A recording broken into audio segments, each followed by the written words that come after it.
Avant de passer à la chimio, on passe à un oncologue. Il faut savoir que moi, je suis suivi par un oncologue professeur, le chef, que je ne vois pas à chaque fois.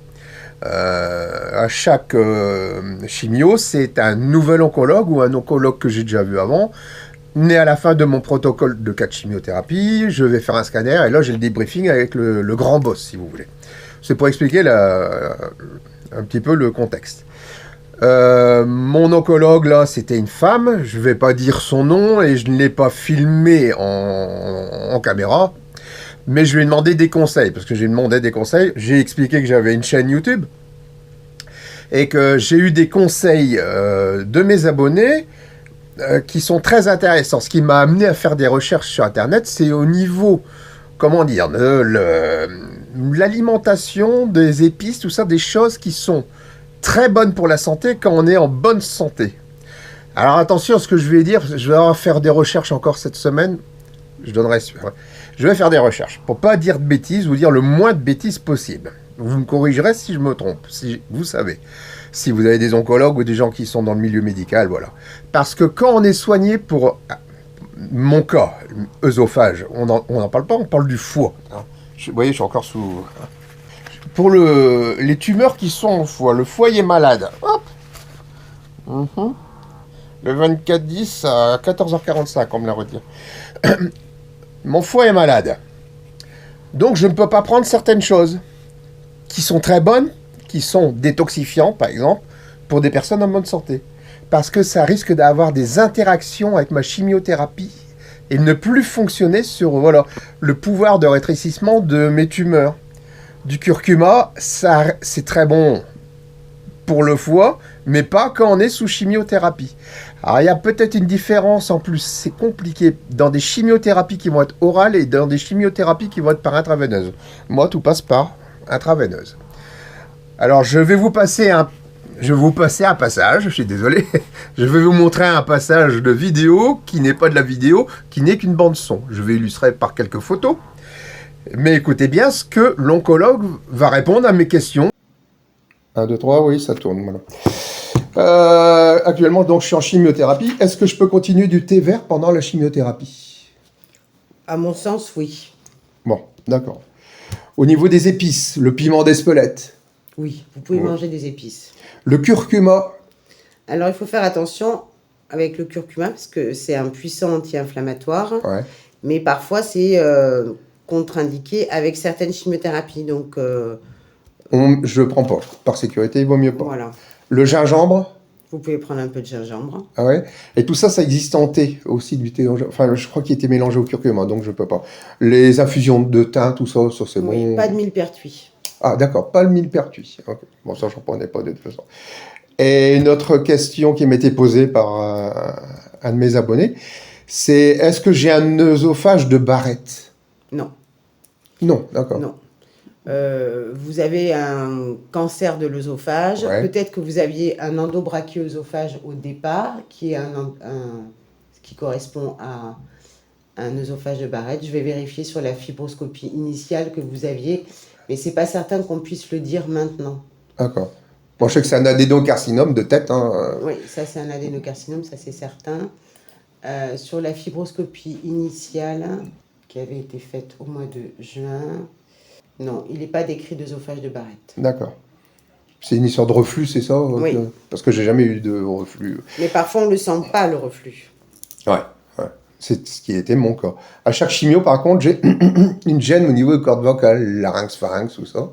Peut-être qu'il y a un peu plus de reflux quand vous faites la chimiothérapie, c'est possible. Et là, j'en ai parlé au professeur qui m'a dit c'est aussi peut-être les effets neuropathiques, parce que c'est très vasculaire. De l'oxaliplatine. Ouais, qui pourrait me gêner. Voilà. Bon, c'est parfait, merci. Coucou les amis, premier jour, là, je suis rentré ce soir à la maison de la chimiothérapie. Ça va le dire. J'ai loupé mon petit coup de pinard du soir à 20h, j'en suis désolé parce que je peux pas. Voilà, aujourd'hui, je pense à Michel Blanc malheureusement qui est décédé, j'ai l'impression que j'ai les dents qui poussent, ça me donne une douleur incroyable. J'ai la main qui par moments tremble, j'ai des douleurs neuropathiques dans la gorge, voilà. Demain sera un autre jour. Ce soir, je me couche très tôt. À la suite, à bientôt. Je n'ai pas bu mon verre hier à 20h.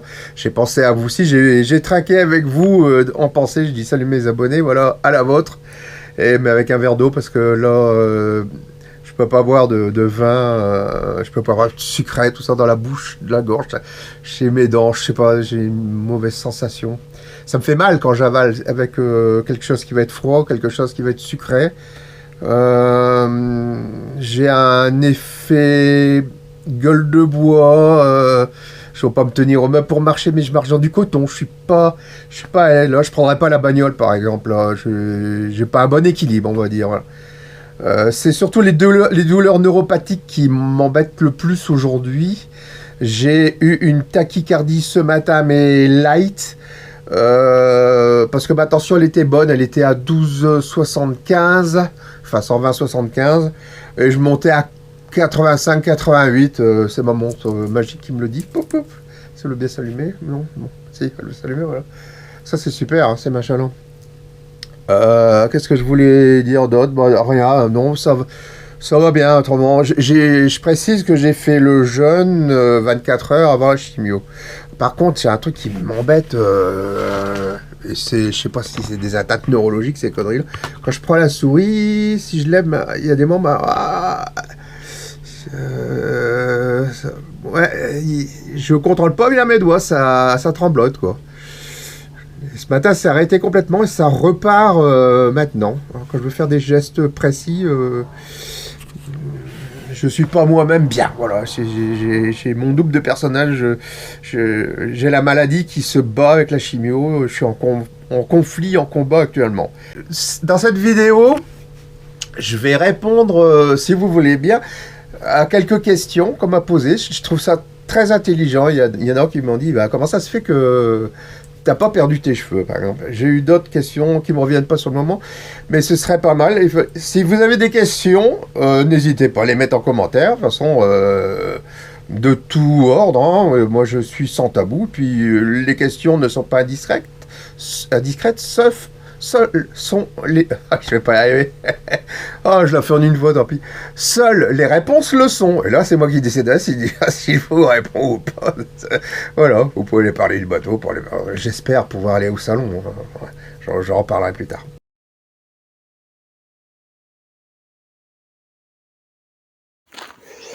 Oui, alors j'en profite pour répondre à une question déjà. Il y a quelqu'un qui m'a demandé... Comment se fait-il que j'ai encore mes cheveux? Alors, cette question, ça dépend des protocoles de chimiothérapie. Tous ne font pas tomber. Je sais que pour le cancer du sein, je ne peux plus dire le nom. Je le marquerai en regardant sur internet parce qu'il y en a qui font tomber tous les cheveux et les poils. Bon, au niveau des poils, là, ça va pas mal. Hein. Et les cheveux, c'est pas terrible parce que si je fais ça... la piste d'atterrissage devient de plus en plus grande. Par contre, j'en perds beaucoup derrière. Aujourd'hui, je suis parti courir, marcher, donc je me coiffe pas. J'essaye quand même d'être présentable devant vous lors d'une vidéo. Donc c'est tout un sport de les ramener devant, etc. Et pour donner l'impression que ce soit plus fourni, vous savez que je suis un ancien intermittent du spectacle.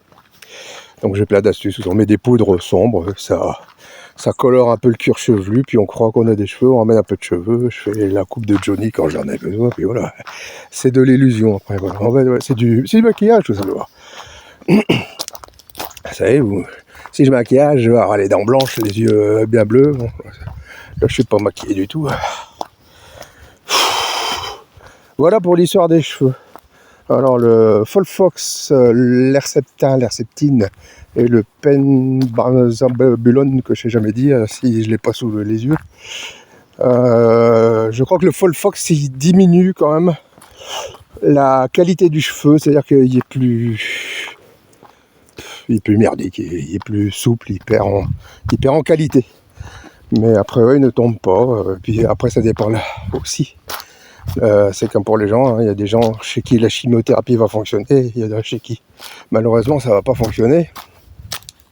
Et donc c'est un effet secondaire qui est plus ou moins sévère selon les personnes aussi. Voilà, je pense. Hein. Hop, j'ai failli me ramasser en direct là. Oh la vache. Ah là là là. cailloux là. Hein, pas déconner quand même. Il ne manquerait plus que je me casse un pied. Rigolez pas. Faut rigoler. Je vous vois rigoler, c'est certain. Eh ben tant mieux. Voilà. Alors, moi je suis là pour donner le sourire et les meilleures nouvelles possibles.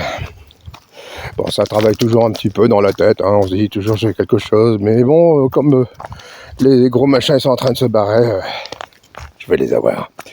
Tu sais, je veux dire un truc, je vais les avoir. Allez, je n'ai pas terminé ma randonnée spéléologique dans les cailloux.